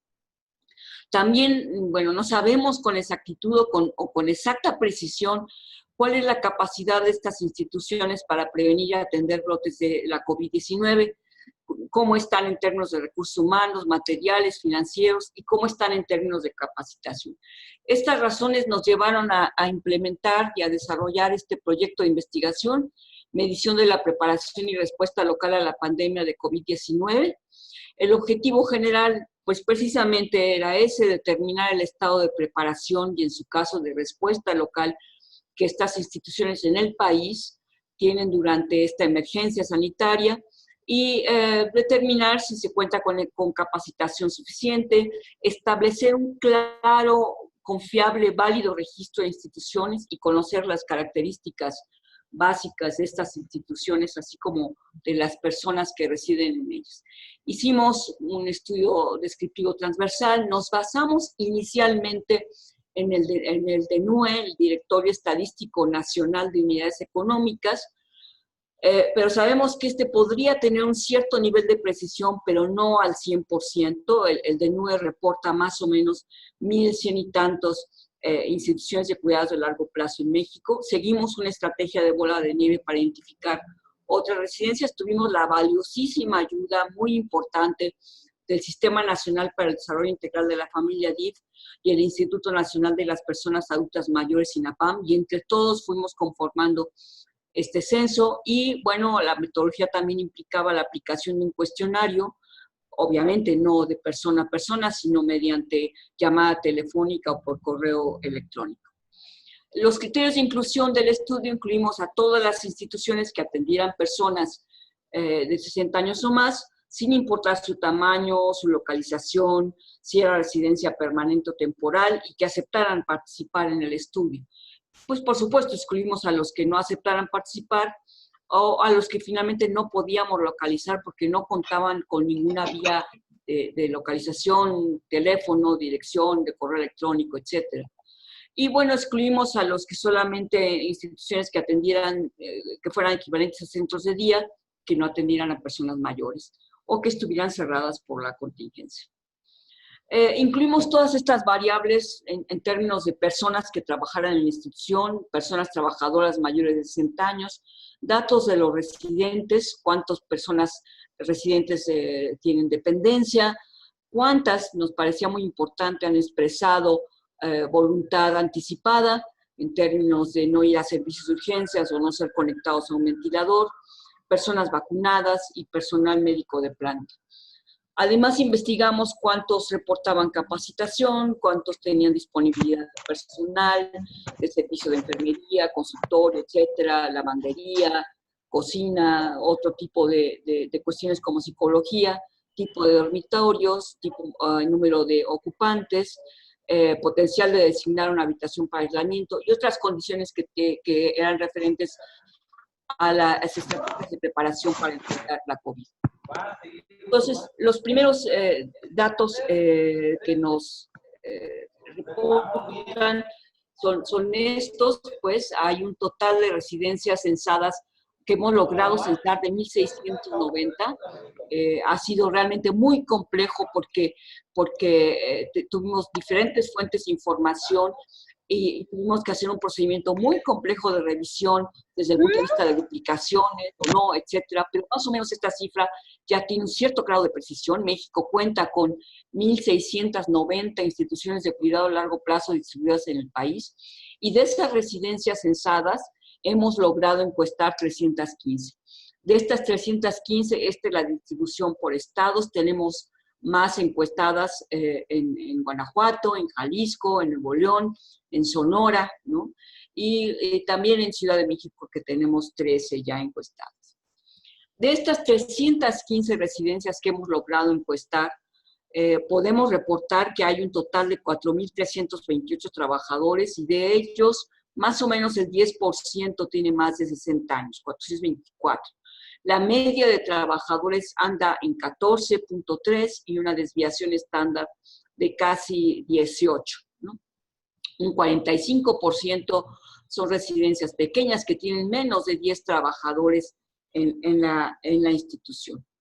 Desde el lado de los números de residentes, del número de personas mayores de 60 años que se atienden en estas 315 residencias, hay un total de 7,153 residencias, una media de 23, una desviación interna de casi 38. Podemos decir que el 20% tiene muy pocos residentes, son residencias pequeñas que tienen más o menos de 1 a 9 residentes, y más o menos un poco más del 50% tienen menos de 19 residentes en estas instituciones. Sobre los servicios que tienen las residencias en términos de conocer cuál es la estructura con la que cuentan, cómo están organizadas, cómo están preparadas. Bueno, un poco menos del 50% no tiene médicos de planta, y nos sorprende un poco, pero tampoco el 100% tiene enfermería. Hay algunas estrategias para buscar médicos para urgencias en un poco menos del 80%. Varios ya tienen contemplado la oximetría como una estrategia de apoyo, más o menos el 80%. Y otros servicios como terapia, lavandería, bueno, por supuesto, cocina está prácticamente al 100% en estas instituciones que exploramos. En términos de preparación ante la COVID-19, sí es posible un poco más del 85% destinar a una habitación de aislamiento. Bueno, sí reportan sorprendentemente casi el 90% de instituciones que tienen material suficiente de desinfección, que tienen equipo de protección personal un poquito menos del 80% y que tienen establecidos protocolos de atención un 75%. Y en términos de habitaciones, bueno, un 50% de esas instituciones de cuidados a largo plazo tienen habitaciones individuales y un 80% tienen habitaciones colectivas. Un poco más, podríamos hablar casi 3.000 habitaciones entre individuales y compartidas hay en estas 315 residencias, y el promedio de residentes por habitaciones de 4, pero el rango es muy amplio. Hay residencias que tienen habitaciones compartidas de hasta con 40 residentes. Y bueno, ¿hacia dónde vamos con este estudio? Bueno, pues primero queremos realmente completar un censo válido y confiable con alta precisión del total de residencias. Estamos en esas 1.600, queremos hacer todavía algunas precisiones, pero por lo menos es ya un gran avance muy importante tener un mapa, un panorama exacto de dónde están y quiénes son esas instituciones de cuidados a largo plazo en todo el país. Queremos completar la encuesta al total de las instituciones, es decir, no solamente estas 315, sino completar la aplicación de estas primeras aproximaciones en todas las instituciones de cuidados a largo plazo. Por supuesto, queremos avanzar. Con este censo válido y confiable nos va a permitir acercarnos con una mayor exactitud a desarrollar otras investigaciones, como es la que comentaba el doctor Gutiérrez Robledo al inicio, el relacionado con la aplicación del celular, el relacionado a la investigación educativa y todo el paquete de estrategias educativas que está trabajando el doctor Ávila y su equipo. Y bueno, por supuesto, lo que nos interesa finalmente en términos globales, en términos integrales, es proponer el rediseño de las políticas públicas de cuidado a la persona adulta mayor que permita para todos en un futuro una vejez digna y en las mejores condiciones de calidad de vida. Yo lo dejaría hasta aquí, doctor Álvarez, muchas gracias. Muchísimas gracias, doctora Carmen. Tenemos algunas preguntas. Pregunta la licenciada Danae Hernández si todavía se va a seguir haciendo el censo a las residencias, que ella quiso participar, pero no supo cómo. Es de Coahuila y ve que solo hay 3 residencias censadas en el estado. Sí, por supuesto, todavía tenemos que completar la encuesta en todo el país. De esas 1.600 que tenemos censadas, solamente tenemos encuesta en 315 y, por supuesto, vamos a continuar en la aplicación de la encuesta con la ayuda de todos, ¿no? Para completar bien el estudio. Muchas gracias. ¿Nadie tiene alguna otra pregunta? ¿Cómo se puede retomar los ingresos para nuevos residentes en las residencias?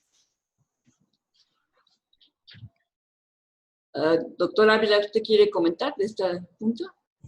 Perdón, Tere, ¿me puedes comentar otra vez? ¿Cómo pueden retomar los ingresos para que los ingresos a las residencias para nuevos residentes? Okay. Yo creo que va a depender de, bueno, dónde se encuentre la residencia y las características de esta residencia, justamente si tendría las condiciones de estar preparada para ingresos nuevos, por así llamarlo, y si tiene ya un plan para cómo actuar en este caso, evidentemente con los riesgos que implica.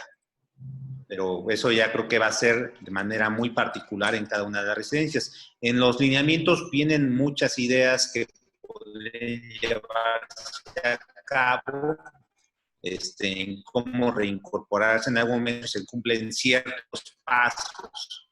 Y si pudiera yo agregar algo, en la estrategia que yo les comenté hay justo un apartado de residentes que regresan o que ingresan y, por ejemplo, hay una sección que dice residentes que regresan del hospital y aunque no vengan del hospital, vengan de su casa, pero bueno, es una recomendación muy estricta de cómo hacer para prevenir cualquier, no, digamos, para hacer ese ingreso o reingreso seguro. Entonces, bueno, tal vez no es exactamente para un residente nuevo, pero bueno, creo que se podrían tomar ahí porque pues son recomendaciones muy específicas sobre cómo hacer el ingreso de las personas. Entonces, podría también tomarse como apoyo.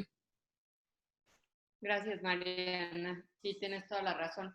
María Guadalupe Landeros pregunta si ya se censaron a los centros de asistencia e integración social que atienden adultos mayores.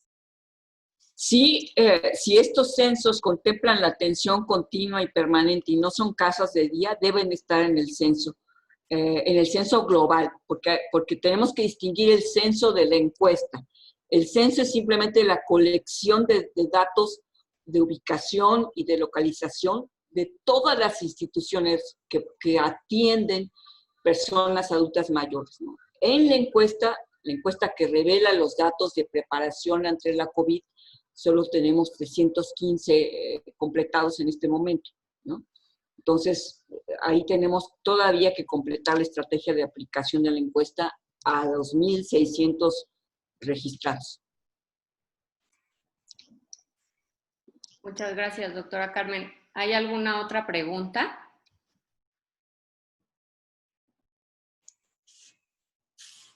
Parece ser que no. Antes del cierre, el doctor Gutiérrez.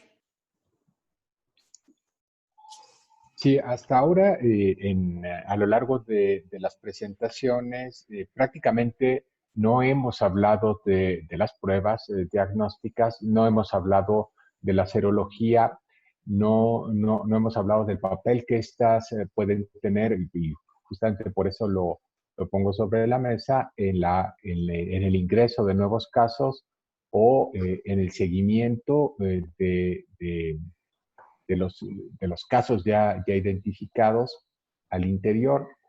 Y algo en lo que quiero insistir y que sabemos muy bien es el problema que representan al interior de las residencias los casos asintomáticos y el mecanismo por el cual la enfermedad entra a las residencias, que también está muy bien identificado a nivel global y que en 90% de los casos es a través del personal. Perdón, del personal y en particular de los casos asintomáticos. La gestión de la pandemia sin la ejecución de pruebas se ve limitada. Lo ideal, como en el caso israelí, sería poder efectuar pruebas a todos cada 15 días, pero en realidad eso está fuera de nuestras posibilidades en el momento presente. Sin embargo, creo que tenemos que evolucionar al respecto y de hecho estamos en una reflexión al día de hoy en conjunto con la Dirección de Epidemiología a este respecto y creo que el tema es inevitable y tenemos que plantearlo y definir una conducta a seguir, pero me gustaría escuchar que a nivel de la Ciudad de México, cuando han pedido apoyo en su totalidad, todos los residentes y todo el personal ha sido testeado, ha recibido la prueba de PCR y hay por ahí ya efectivamente una cierta experiencia al respecto. No sé si alguien de la audiencia quisiera comentar a este respecto antes de pedirle a Arturo y a Eduardo Sosa y a Arturo Ávila que nos den su parecer.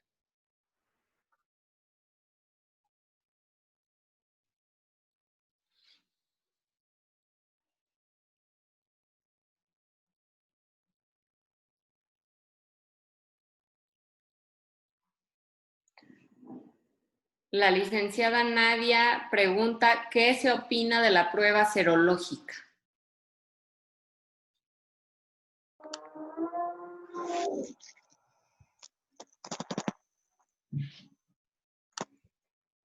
No sé si el doctor Sosa quiere hacer algún comentario general alrededor de las pruebas. De acuerdo. Bien, pues sobre las pruebas serológicas, aún como que está en estudio, como conocer su utilidad real, ¿no? en el control de la pandemia, porque ha habido algunas limitaciones en su desarrollo, que eso seguramente se subsanará con el tiempo, ¿no? De que avance la investigación. Pero pues hay problemas de algo que se llama reacciones cruzadas, es decir, las pruebas pueden salir positivas, pero no necesariamente porque hay contagio de SARS-CoV-2, sino de otros tipos de coronavirus. Y también puede haber resultados falsos negativos. Y mientras no se mejoren pues esos aspectos del rendimiento de las pruebas, pudieran no ser tan útiles, sobre todo para el momento diagnóstico. Ya para más adelante ver qué tantas personas se contagiaron, cuántas generaron anticuerpos, sin duda es de utilidad, ¿no? Con fines poblacionales o epidemiológicos. Pero su utilidad clínica para casos individuales en este momento todavía está como pues en desarrollo.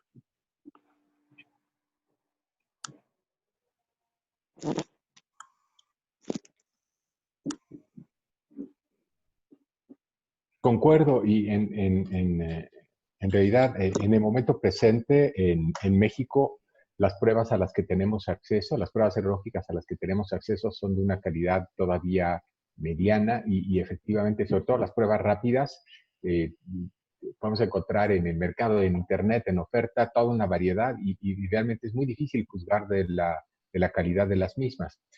Respecto a este enfoque, pronto, y ya lo ha anunciado la dirección del Instituto Nacional de Salud Pública y la división dedicada a la ejecución de las encuestas, la próxima edición de la ENSANUD, de la Encuesta Nacional de Salud y Nutrición, comprende un estudio específicamente de prevalencia a través de la evaluación serológica. Y habría que ver, lo que sí desconozco es qué prueba, si es que ya la eligieron, cuál es la que van a utilizar. No sé si en la audiencia hubiera alguien del Instituto de Salud Pública, no he identificado a nadie que nos pudiera comentar al respecto, pero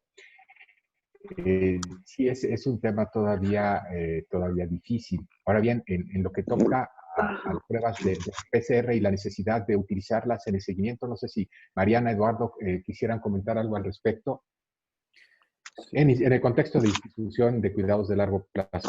Claro, justamente en el curso en línea que se desarrolló, hay varias lecturas como recomendadas y hay es una recomendación de expertos que de hecho sí puedo compartir pantalla rápidamente. Digo, quien haya hecho el curso, quien lo haga, pues van a acceder a estos documentos.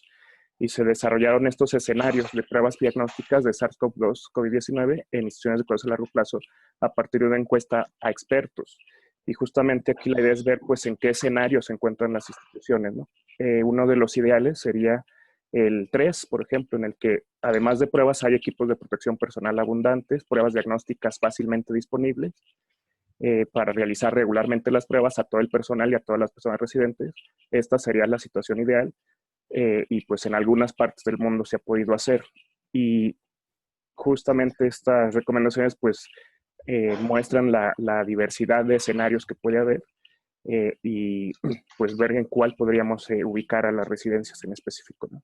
Relacionados tanto con la disponibilidad de equipos de protección personal y también de las pruebas diagnósticas, que sin duda pues son esenciales para la detección de casos asintomáticos o presintomáticos, que en otras partes del mundo pues han contribuido hasta el 50% de los contagios en las residencias.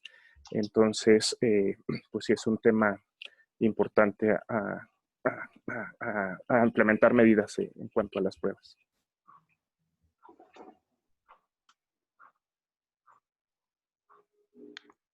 Gracias. Preguntan también que si en el momento en el que se tenga una vacuna se debe aplicar a todos los residentes de un hogar para adultos mayores.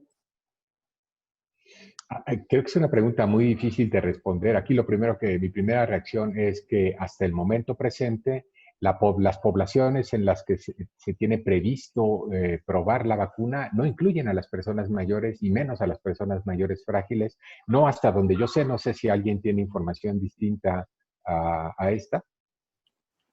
No, en los estudios fase 2, que son los que pues, se ha avanzado más, pues justamente en estas fases de los procesos de desarrollo, de investigación de vacunas y de medicamentos, pues no se prueba en personas en donde hay alto riesgo de efectos secundarios, ¿no? Ya hasta en la fase 3 y a veces hasta la fase 4 es cuando se empiezan a incluir pues estos grupos más específicos para determinar pues, sobre todo la seguridad de las vacunas en este caso.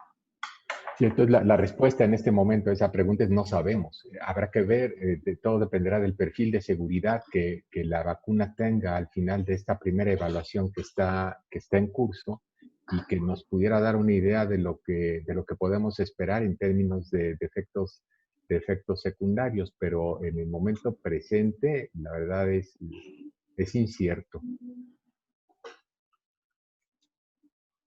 Gracias, doctor. ¿Alguna otra pregunta o comentario?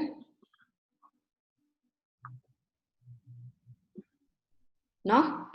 Bueno, antes de cerrar, quisiera agradecer a Beatriz García Cruz, directora general del Instituto para el Envejecimiento Digno, al doctor Francisco Javier Rodríguez Román, adscrito a la Dirección de Atención Geriátrica del Instituto Nacional para Personas Adultas Mayores, al licenciado Alain Sánchez Álvarez, director de los Centros Gerontológicos y Campamentos Recreativos del CINDIF, al doctor Arturo Ruiz Hernández, subdirector del Centro Gerontológico Vicente García Torres del CINDIF, a la doctora Cristina Cervantes Ojeda, médico especialista en geriatría de la Secretaría de Salud de la Ciudad de México en representación de la doctora Olivia Arellano, titular de la Secretaría de Salud de la Ciudad de México, y a la licenciada Lupita Landeros García, directora general de Seguros de Vida para las Jefas de Familia del Bienestar, y al doctor García y al doctor Gutiérrez también, obviamente.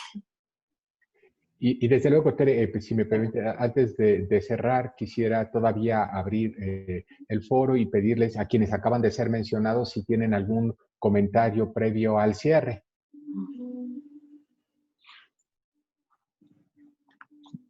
Que lo hagan de viva voz. Hola, buen día a todas y todos. Mi nombre es Alain Sánchez Álvarez, soy el director de Centros Gerontológicos y Campamentos Recreativos del Sistema Nacional para el Desarrollo Integral de la Familia. Me gustaría agradecer al INGER por todos los materiales y todos los que han visto.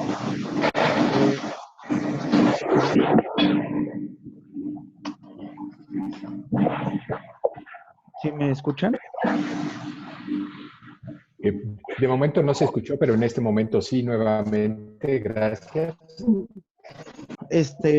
Por todos los protocolos, lineamientos, infografías, el curso y toda la información que nos han brindado, que creo que nos ha apoyado a todos los centros de atención, porque han sido muy beneficiosos. Creo que lo que se ha logrado en este caso con el Sistema Nacional para el Desarrollo Integral de la Familia en sus centros, de llevar a buen puerto todo este tema de la pandemia, ha sido en gran parte por toda la información que nos han brindado ustedes. En cuanto a algunos temitas que había querido tocar en lo que va de la plática, en cuestión de los centros que tenemos en la Ciudad de México, que son dos, el Arturo Mundet y el Vicente García Torres, hemos utilizado las pruebas PCR precisamente para la reincorporación de adultos mayores que se han ido con sus familias y han regresado. Hemos utilizado esta prueba PCR y el aislamiento para que puedan regresar los adultos mayores, no como una condicionante, sino más bien como un apoyo para saber cómo actuar en algunos de los casos. En esa cuestión nos hemos apoyado con la prueba. Pues simplemente es igual agradecer y saludarlos a todas y todos. Muchas gracias a usted.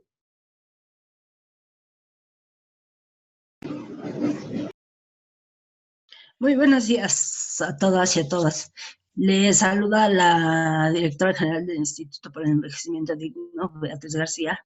Únicamente agradecer al doctor y a todo ese equipo la invitación y felicitarlos por el gran trabajo que están haciendo para llevar a buen fin las atenciones que se dan en las estancias de cuidado a largo plazo.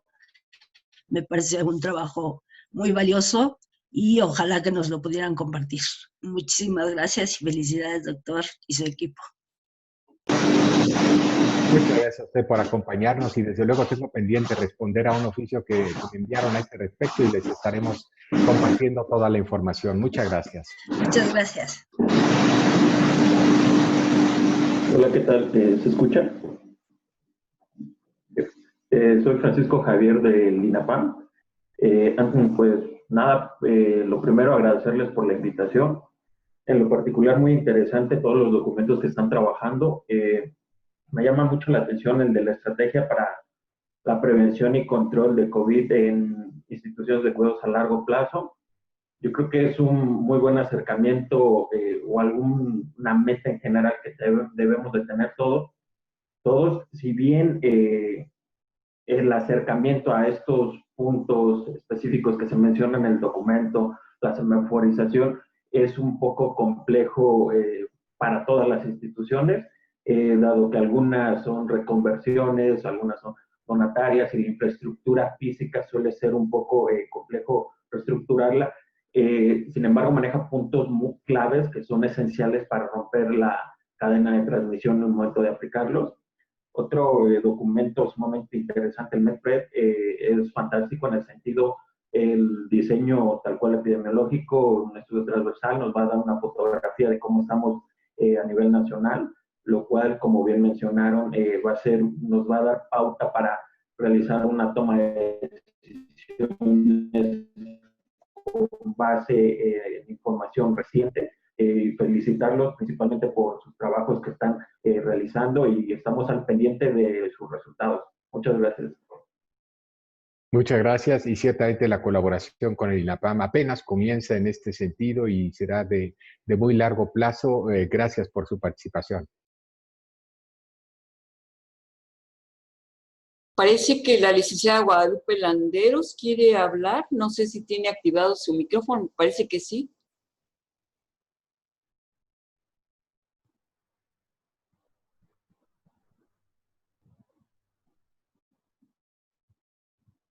No puede hablar. Si pueden ayudarle a activar su micrófono, si es que tiene algún... Estoy tratando.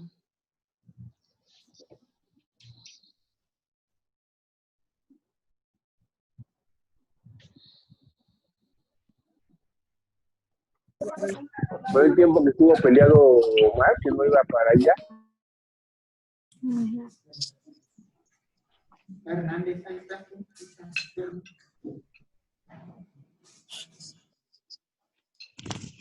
Perdón, se activaron todos los micrófonos otra vez. Me salió una solicitud por parte del moderador.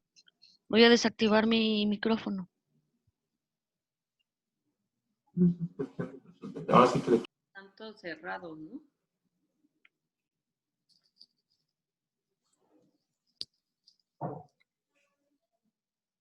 Buenos días. Bueno, yo pedí la palabra en el chat. No sé si mientras tanto pudiera hacer una pregunta en lo que la licenciada Landeros. Muchas gracias, doctor. Mi nombre es Arturo Ruiz. Soy su director de un centro gerontológico del DIF. Muchas gracias por la invitación. También, como dijo el licenciado Alain, muchas gracias por toda la información. Es muy útil. El curso también nos vimos beneficiados con participar en el mismo.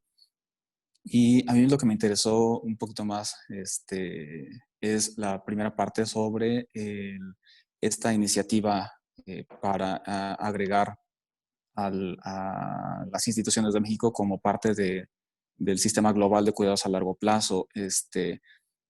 Sobre todo con la intención, bueno, mi pregunta es si tiene que ver con el Interreg, por ejemplo. Una de estas iniciativas es esa, ¿no?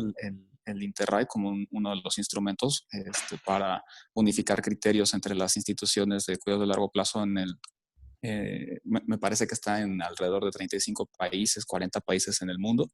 No sé si vaya a ser algo parecido o o la intención es agregarnos al Interrey. Bien, el Interrey en particular constituye sobre todo un sistema de información y una suerte de expediente electrónico. Fue un programa que se desarrolló originalmente en los Estados Unidos con un fondo federal como una investigación dirigida a la mejora de la calidad hace casi 30 años ya en las instituciones de cuidados de largo plazo allá.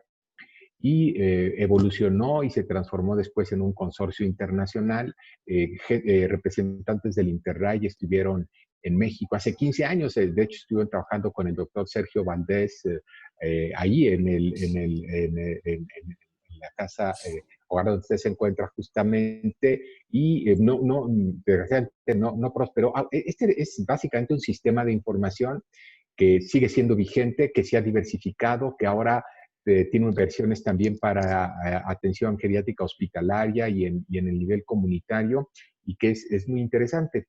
Y sí, ciertamente creo que parte de lo que tenemos que hacer es retomar ese contacto. Interrey, a través del profesor Roberto Bernabei, ha estado trabajando también al interior del consorcio clínico en la Organización Mundial de la Salud, y ha estado presente en esta iniciativa, y desde luego que estará presente también en las acciones de la década, y seguramente habrá posibilidad de retomar ese enlace y ver la factibilidad de aplicar en México los principios y, ¿por qué no?, el paquete completo, aunque no es tan sencillo, pero el entrar en el consorcio creo que es algo que debemos de considerar, sí.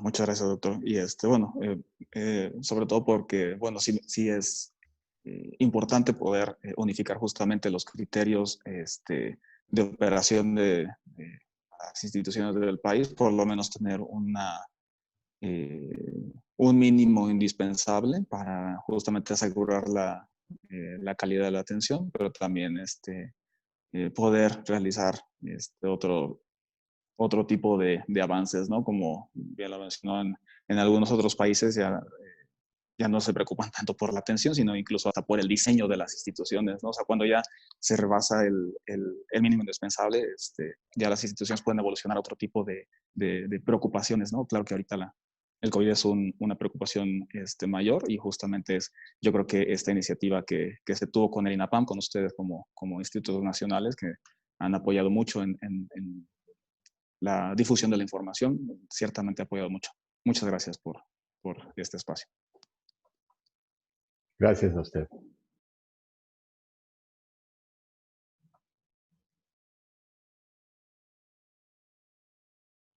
Adelante, doctor Álvarez.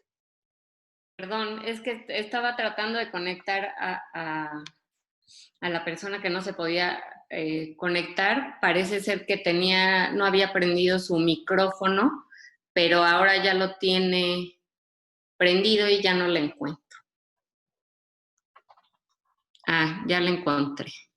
Pero no, todavía no tiene el micrófono prendido. Entonces, pues nada más agradecerles a todos su participación, y pues doctor, no sé si quiera decir alguna otra cosa para cerrar.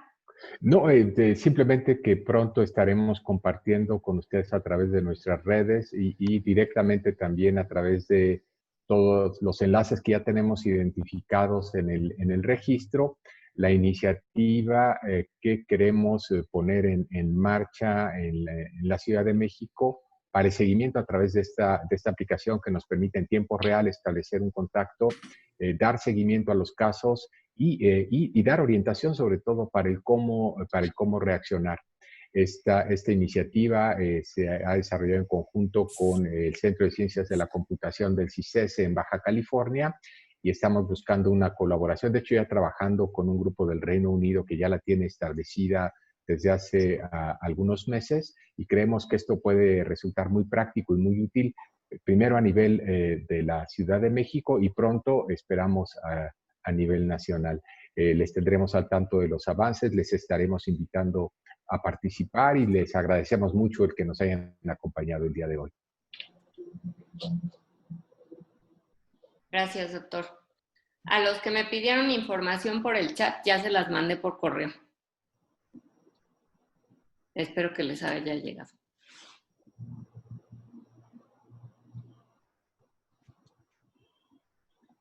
Gracias. Muchas gracias a todas y todos. Gracias. Hasta luego. Gracias, hasta luego. Gracias. Hasta luego y gracias a todos.